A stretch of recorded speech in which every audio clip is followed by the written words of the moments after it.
BNP এরকম করে হঠকারী সিদ্ধান্ত নিবে তা আমি স্বপ্নেও ভাবিনি এবং ভাবনার কথাও নয়। কারণ জুলাই সনদ বাস্তবায়ন আদেশে স্পষ্ট করে বলে দেওয়া হচ্ছে, যেহেতু 2024 সালের জুলাই আগস্টে সংঘটিত ছাত্র জনতার সফল গণ অভ্যুত্থানের মাধ্যমে প্রকাশিত জনগণের সার্বভৌম ক্ষমতা ও অভিপ্রায়ের ভিত্তিতে অন্তর্বর্তী সরকারের পরামর্শক্রমে রাষ্ট্রপতি এই আদেশ জারি করেন।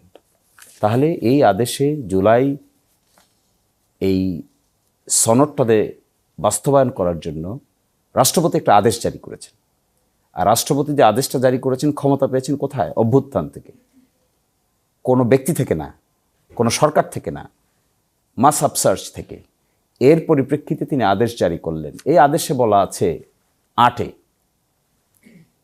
যে যারা সংসদ সদস্য নির্বাচিত হবেন তারা একই দিনে সংবিধান সংস্কার সভার শপথ গ্রহণ করবেন। এবং কে শপথ পড়াবে? শপথ পড়াবে সংসদ সদস্যদেরকে যিনি শপথ পড়ান, সংবিধান সংস্কার সভার সদস্যদেরকেও একই ব্যক্তি শপথ পড়াবেন। দেখেন, গতকালকে সালাউদ্দিন সাহেব বলেছেন যে কে পড়াবে, নাই, এটা এখানে নাই। কোথায় নাই? 8 পড়েন নাই? তিনি তো এটা উল্লেখ করেছেন যে সংবিধানে থাকতে হবে, প্রথমে আগে সংবিধানে গৃহীত হতে হবে। তো সংবিধানে 2026 সালের 12ই ফেব্রুয়ারি নির্বাচন হবে, এটা সংবিধানে ছিল? সংবিধানে গণ অভ্যুত্থান ছিল? সংবিধানে এত লোক মারা যাওয়ার পরে সরকার পালিয়ে যাবে, এটা ছিল? সংবিধানে প্রধান বিচারপতি পালিয়ে যাবে, এটা ছিল? সংবিধানে বাইতুল মোকাররমের খতিব পালিয়ে যাবে, এটা ছিল? তাহলে এসব কিছু মেনে নিয়েছেন।